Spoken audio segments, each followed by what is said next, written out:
back again. Welcome to Cruising in Alaska. I'm so excited today. I have a big shot from Princess Cruise Line, and I'm so excited about them because they have an amazing, extensive Alaska schedule. In fact, Cruising in Alaska has large part become synonymous with Princess Cruises. And so today I have Andrea. I'm not even going to try to say your last name, but I want you to say it, okay? What is your full name? My name's Andrea Sopanonical. Sopanonical. Got That's it? Got it's it. much better than it looks, yeah. Well, I'm up here in 32 degrees, Juneau, Alaska, and you're down there in warm and sunny California, but we both have beautiful ice pictures behind us. Yes, we Because do. today was brought to you by Alaska. Yay. I'm so glad you're here. And in preparing for this, I've been in this business a little while. I kind of know some stuff about cruise lines, and I've learned so much. And I'm really excited to chat today and share with the travel professionals who are watching this some of the insider scoop and the kind of behind the scenes or behind the music, so that our friends out there who are bringing groups up to Alaska can really make informed choices and come across looking like the heroes for their clients, because they knew stuff, because they know me and you, Andrea. They know stuff that other agents may not know, and that they can really build a successful adventure, Alaskan adventure, for their guests. So I was introduced to you actually by a mutual friend, but I don't know too much about you personally. I'd love you to tell me just a little bit about yourself. Sure. So I actually got into the cruise industry accidentally. I did not expect to have spent 20 years now with Princess. I've gone on more than 20 cruises, including Alaska 4 times. And it's a great industry to be in. I get to see so many places around the world. My bucket list is actually longer now than when I started, partly because we go to more places than we did 20 years ago. But I've also learned about new places that I never dreamed about cruising to before. And it's a great industry to be in. I have 2 little boys who are almost 10 and 6. And they have no idea how lucky they are to get to go on cruising for family vacation. I mean, I spent my childhood in the back of a station wagon, seeing everywhere we had been. So they have no idea how lucky they are. I'm going to pull this car over. Exactly. I love that you said you had no idea you would end up in cruising and in this industry. I have a feeling that many of us out there have ended up in this happy accident that we ended up in this industry. And I feel the same way. So fortunate, and my family is so fortunate to be involved in this. But yeah, it was definitely not the original plan. No. So I'm excited today because not only do we get to talk about Princess, and I get to interrogate you on everything that a Princess has to offer in Alaska, but the fact that you're a family cruiser yourself, I get a lot of questions. In fact, I would say percentage-wise, most of my group requests are family groups. Families, groups of 6, 10, 15, 20. I mean, I've had family groups of 40, 50, 60, and they're all related. And then, of course, also you have the affinity groups, but I definitely want to hear about both, what Princess has to offer for both.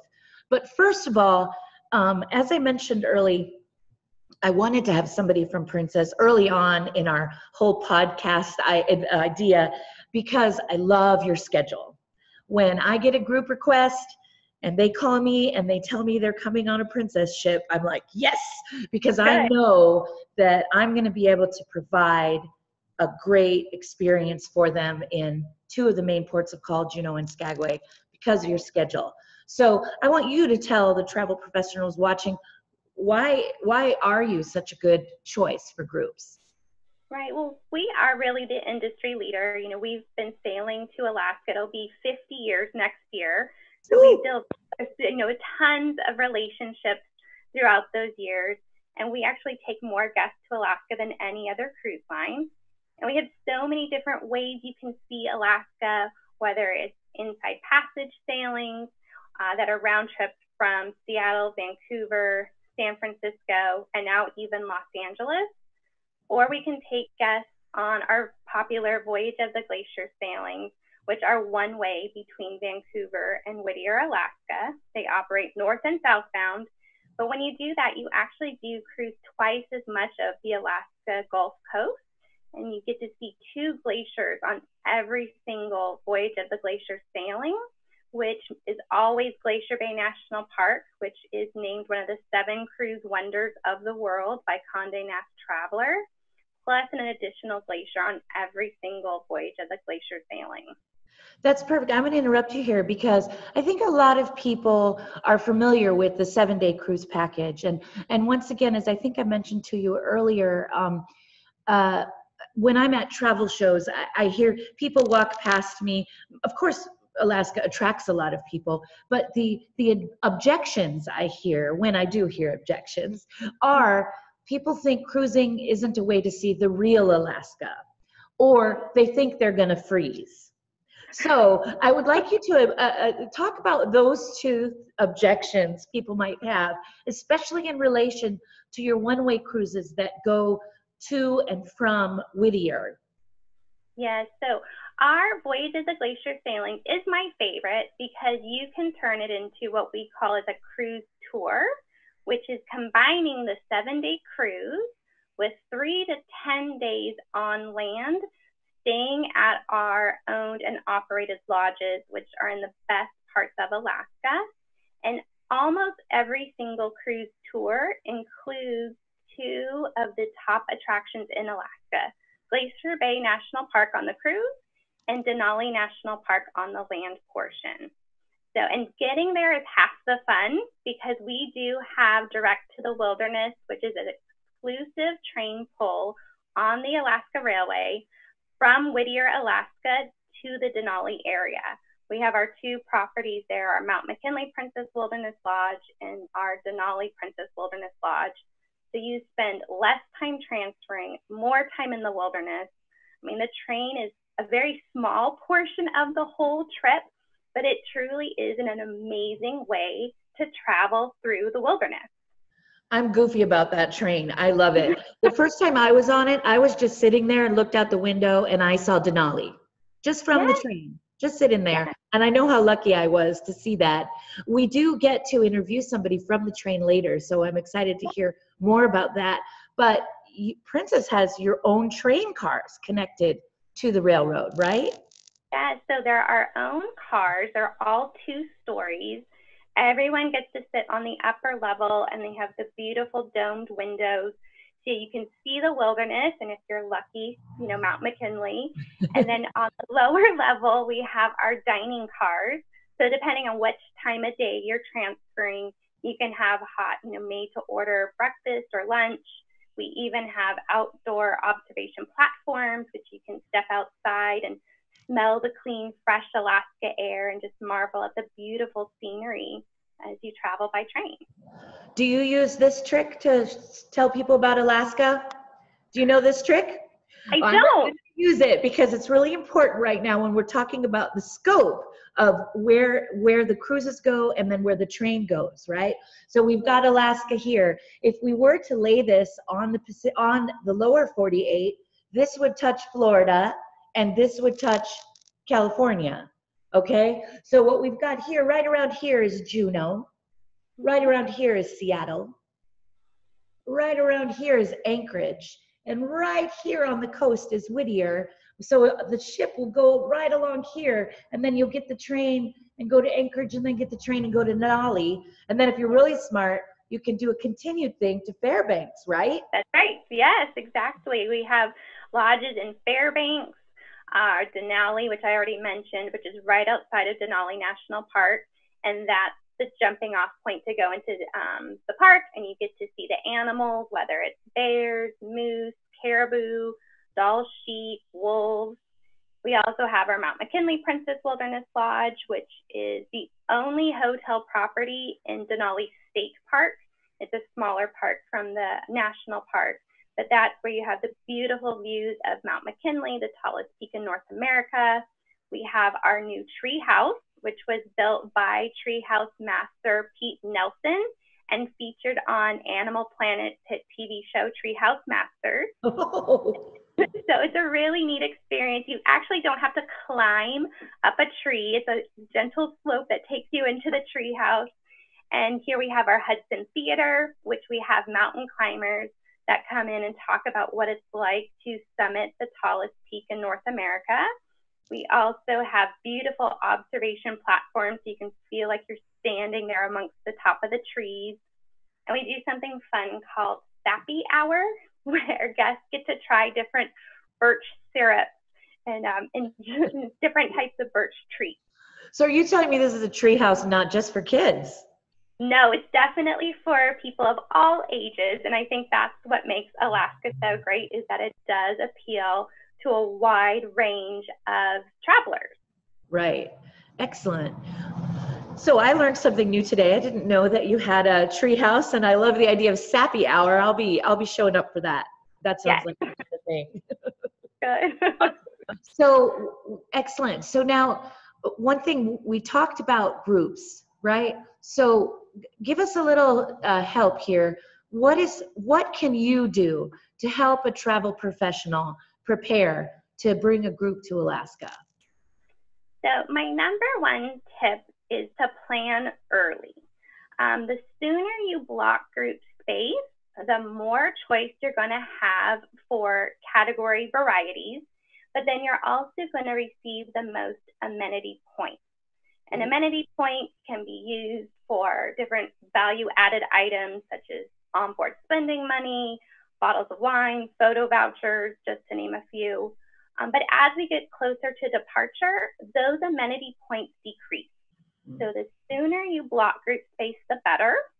There is no money due up front. I think that's a big misconception, is that you're going to have to pay for everything.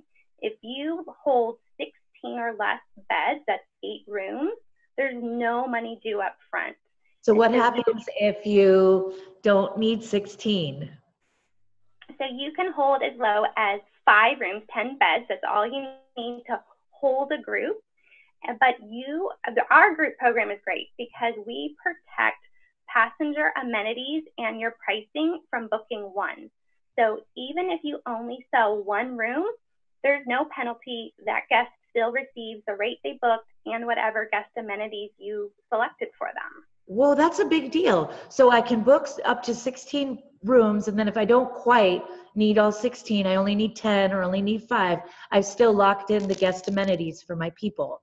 So I don't have to call them back and say, oh, sorry. Right. No, I always say, hold what you can. If you can hold 16 beds, because hopefully that group's going to turn out bigger than you even expect it to. Right. Hold the 16 beds. But if you only sell 1 room, you still get the group amenities and they get the group rate. If you do know you're going to have a larger group, maybe it's an affinity group, like you said, family groups or church groups, you can hold up to, I think it's 250 beds without any additional requirement. But we do ask for a $25 per bed bulk deposit. And that's basically a good faith deposit that you're holding the space, actively promoting it. And then that's completely refunded to you when you finalize the group 2 weeks prior to sailing. Okay, so that's excellent. So with no deposit, I can save 16 rooms. But if I have a big affinity group or a big family group, I can hold larger than that. But you said it's 25 per bed deposit? Correct. Yeah. Okay. Yeah, the other thing too is that our group program combines with all of our public available offers. And so that's a big deal too. If someone wants to hold a room and they are a past passenger and they have a special rate available to them, they can book that past passenger rate and still receive the group amenities and count towards the group and be included. Oh, wow. So you do let people stack up their discounts. That's good. Yes, you can have a very rich offer. Oh, that's really nice. That's something I can't very often do, is let people take advantage of the early booking and the group or something like that. So that's really great that Princess does that. It's a great program. And I also tell people too, groups don't have to know each other. They don't have to be an affinity group. I always recommend my travel agent partners that I work with to take out spec groups, because they can hold a group, they get that low rate that they can advertise, and then they also have those value added amenities that they can promote and really set them apart. So if an office has a group, on a 7-day northbound Alaska cruise, and someone calls in and says, I want to go to Alaska, they can kind of funnel and try to get as many people as possible on that sailing and really set them apart. That's really, really good information. And so as I'm getting the signal that we need to kind of start wrapping up, I'm laughing inside, because the thing that's so funny about Alaska is you won't get it all done in one trip, right? No. I just heard a statistic that about 40% of people who go to Alaska go again. And for travel professionals, that is the magic, because you can send them over and over again. So recurring customers are great. And that's because Alaska is so vast and it always delivers, right? Right. And I think that's a great thing too with our different variety of sailings. They might say, oh, I just want to do the inside passage. Okay, fine. They go the first time, they do the inside passage. Next time, oh, now we want to do an Alaska cruise tour. And so you just continue to build and increase revenue. And I've been 4 times, and I'm planning my next trip already. It's a destination. You're not one and done. You can go over and over again. The other thing I wanted to make sure I heard from you, because we talked about this before. I wanted to hear a little bit about when you came up here with your family. It was a multi-generational trip, and I want to hear a little bit about what went well with that. What was, maybe challenging about that? So, right, my parents actually live in the Pacific Northwest. So we met them on the ship there in Vancouver. And it was great. My kids were at the time 9 and 6 at the time, or I'm sorry, 5 at the time. And then, of course, my parents were seniors. And so we had different interests, different activity levels. And that's one of the things I think is great about cruising, specifically in Alaska. In Juneau, we all went together whale watching. It's something we could all do. And at the end of the whale watching tour, my parents decided they wanted to shop a little bit and go back to the ship and relax. So they went on their way. And then we decided to go take the Mount Roberts tram up to the top of Mount Roberts. We have great views of Juneau from there. You could see all the different cruise ships in port that day. And then my older son and my husband decided to be a little bit more adventurous. They hiked back down. Oh. And so they met my younger son and I at the bottom. We took the tram. Well, hiking down is a nice way to go. Yes.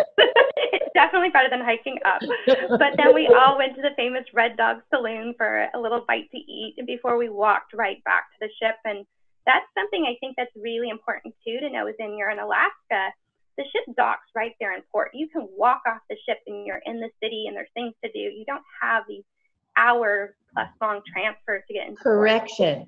The Princess ships dock a walking distance. It's another thing that's so great about your line is that you have really great ports that you can walk to everything from, and not all of the ships provide that.